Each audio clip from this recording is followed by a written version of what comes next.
Senator Bato de la Rosa, before po itong inyong gaganapin na Joint Senate Committee investigation and on-site inspection on the area affected by this scandal of police assault and brutalities displayed on live stream sa matagal na 13 days na nagaganap dyan, ay nagkaroon po ng mga pangyayari kagabi and the other night na naghahakot ng mga semento, mga graba, at mga construction material.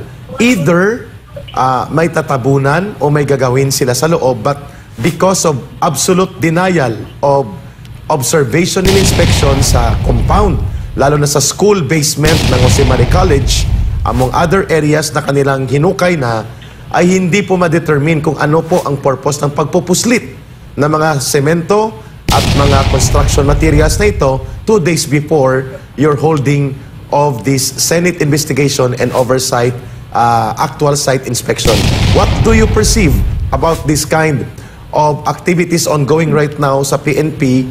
Are they trying to set up things para i-make up ang lugar na hindi lalabas yung kanilang mga ginawang kalapastanganan, pagsira sa property, among other illegal things that they have done for the last 13 days? Senator Bato de la Rosa, how can you surmise this kind of questionable activities ongoing for the last 48 hours sa compound na wala nakakapagpigil sa mga pulis ngayon? Hindi may tago ng kapulisan yan, ka Eric. Kahit anong gawin nila, kahit anong magic gagawin nila, hindi na may tago yan. Dahil may video naman, may video, may pictures na nanggagaling doon sa loob na sila ay naghuhukay. Kitang-kita. At hindi may tago yan ni General Torres sa atin. Dahil yung ibang pulis dyan na pinagalitan niya kung bakit nagkalat yung video yung sa kanilang paghuhukay, ay nagsusumbong rin sa atin. Yung mga pulis na talagang pinafind out doon ni General Torres kung sino ang nag-leak ng video, bakit lumabas. So hindi nila tayo maloko, kay Eric. Hindi nila tayo maloko. Of course, magsusumbong ang mga pulis sa iyo, General Senator Bato de la Rosa. You have been one of the respected officers of the PNP and you brought into correct integrity and direction of law enforcement during your time. Kaya natural na hahanapin nila ang linya ng pagsusumbong sa inyo na hindi nila nararamdaman ngayon sa liderato ng PNP. And in fact, Senator Bato de la Rosa, may last question for this portion, ipapasa ko kay Brother Troy. Gaano po kahalaga itong binabanggit ni retired Lieutenant General Fillmore Escobal? Kilala mo ito, Senator Bato de la Rosa, magaling na officer din ito. At naging isa to sa mga tauhan mo ng junior officer ito or under sa mga unit na napamunuan mo. Sinabi ni Lieutenant General retired Fillmore Escobal na kabaliwan na po ang pag-i-insist ng mga pulis ngayon for 13 days na hindi nila ma-serve ng tama ang warrant of arrest, ay gumagawa sila ng kung ano-anong mga kagastusan at kabulastugan, kung ako nang gumamit ng term, na hindi na nagbibenepisyo sa gobyerno at napapahamak na ang interes ng sibilyan at pati ng police organization vis-a-vis gastos at ang epekto ng negatibo na nagagawa nitong kabaliwan at kamalian na ginamit nila dyan sa kingdom of Jesus Christ. Your reaction to this very categorical observation made by Lieutenant General Fillmore Escobal? Totoo yan, Eric, no? Kasi naging pulis din yan at alam niya kung paano mag-set ng warrant. Kaya siya ay nagtataka kung bakit gano'n na lang ang nangyayari ngayon. And hindi lang naman mga retired na pulis ang nagtataka. Kundi yung pulis mismo, yung nandiyan kayo sa loob ng KOJC, sila rin ay nagtataka bakit ganito ang takbo ng ating pamulis ngayon. Sila rin ay nagtataka bakit ganito. Ganyan ang nangyayari. Kaya I am running out of reasons and I am running out of justification. So, gusto ko man silang intindihin sa kanilang intention na talagang mahuli nila si Pastor Kibuloy dahil ito ay mayroong standing warrant of arrest. Kahit gaano ko i-twist yung aking rational being para lang tanggapin at intindihin yung kanilang ginagawa, ay hindi ko talaga parang hindi talaga pumapasok sa aking senses bakit ganyan ang nangyari sa service, yung service of warrant of arrest. Hindi, as I've said, kung ang mga ordinaryong civilian nga ay nagtataka, how much more yung police na alam niya paano mag-serve ng warrant of arrest. Thank you, Senator Bato de la Rosa, for very straightforward and reassuring answer that you will defend and stand for what is correct, what is just, and what is lawful, not because you have been a PNP general and top general nila, kung hindi, you are now serving as the voice of the people at the Senate. Thank you, and I'll pass you on to Troy. Dagdagan ko lang kay Eric. Go ahead, sir. Ito namang ginagawa ko bilang isang senador ay hindi lang naman ito one-sided. Hindi lang naman ito sa mga biktima ng nangyayari ngayong karahasan dyan. Kundi pati din doon sa mga nangharas na blabag sa kanilang kalooban na yung ginagawa nila kanilang duty na kahit na nag-questions na sa kalooban nila pero wala sa magawa. Then sila'y under orders. Ito rin, para sa kanila rin ito. Para malinawan yung kanilang mga kumakristian kung ano dapat, anong tama at anong mali. Correct. Yung pagbabalik, Senator Bato, ng hindi lamang ng correct and integrity level of professionalism, kundi sense of moral uprightness among our police officers and men in uniform sa PNP. Thank you, sir. Yes. Sen, mayong hapon, si Aaron po ito, no, si Troy. Sen, may mga nag-confirm na ba ng mga senador na dadalo bukas? Sino-sino po sila, Sen? Sa last count ko is 4 kami na nag-commit na pupunta. Si Senator Jaime, Senator Bongo at Senator Robin Hood Padilla. Bali, 4 kami bukas ang mag-kagandak ng hearing. At saka on-site inspection. Because of that, Sen, si Torre, si General Torre, it seems na nagpaparinig po siya. Sabi niya, napupolitika raw ang ginagawa nilang operasyon. Ako maintindihan ko kung ako ang sabihan na namumulitika dahil politiko naman talaga ako. Pero ang hindi ko maintindihan kung isang pulis na active na pulis ay sumasakay sa politics. Yan ang mahirap dyan. Tama. Di ba? Correct. Ako, maintindihan ko kung i-accuse ako ng politiking dahil politiko ako eh. Lahat ng aking gagawin, kahit ano, ay ito'y mababahiran ng politika dahil politician ako. Pero, yung isang pulis na aktibo, na nasa serbisyo pa, na gumagawa ng mga hakbang na beyond the normal mandato ng pulis, ay talagang hindi maiwasan ng taong bayan na ito ay nagpapagamit sa politiko. Di ba? Okay. Okay, may punto doon si Senator Bato, ha. Whatever that the police commanders, lalo na si General Torre, and even the Chief PNP, nasabihin nila na may halong politika, regardless of that, mandato ng Senado ang oversight function in everything that will check the abuses or any form that might endanger the implementation of law na detrimental sa civilian. Dapat matutunan niya ni General Torre, nag-general siya, hindi niya alam kung ano ang mga different functions of powers of government. Basic yan eh. Government 101 orientation yan. Senator Bato de la Rosa, wag na niyang gamitin pa ng mga politika.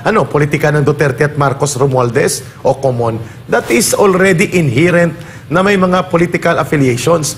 But the mandate, Senator Bato, tama po ba kami ni Brother Troy? Pag sinabi namin, your mandate goes beyond your political affiliations because there is an existing and actual situation that requires the Senate investigation and intervention if necessary.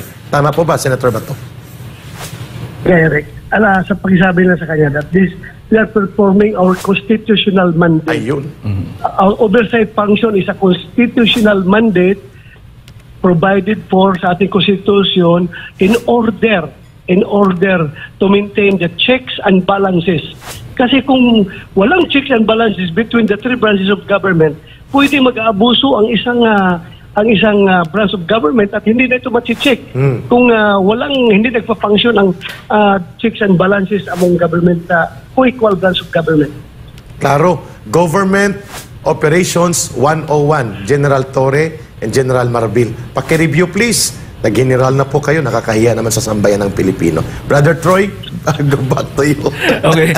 Sen, may mga nagtatanong lang kasi sabi ni General Torre before na posible daw na aabutin sila ng 1 buwan or more. Or 1 taon. Oo, 1 taon ang kanilang pananatili. Nagpahaging pa siya eh. Oo, 1 taon daw, posible na manatili sila sa KOJC compound. How about yung investigation you send?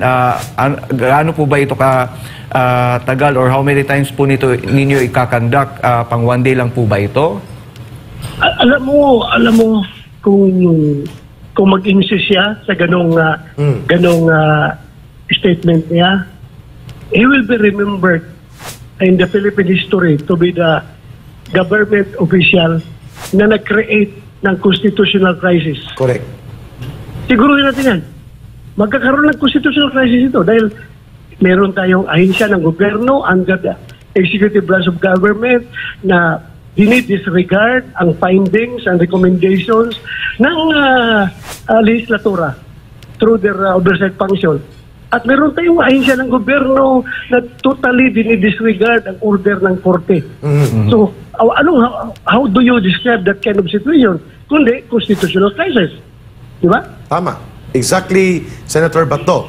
And sir, can the Senate, although you are not the direct aggrieved party because you are not part of KOJC or any of its affiliate organizations, kapag ginawa ito nila Torre at nila Marbil ng police and even Abalos to become so arrogant to deny and be beyond the reach of oversight and check and functions of balance ng power which is within the Senate's power as constitutionally mandated and even the court, what recourse can you do legally para sila po ay mapanagot sa kanilang pagsalaula at paglapastangan sa proseso ng batas at rule of law sa ating bansa?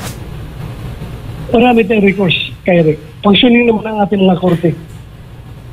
They can face charges in court pag hindi na ayusin yung kanilang trabaho. May korte pa rin tayo na nagpa-function. So, hintayin lang nila kung mag-insist sila, malalaman nila yan.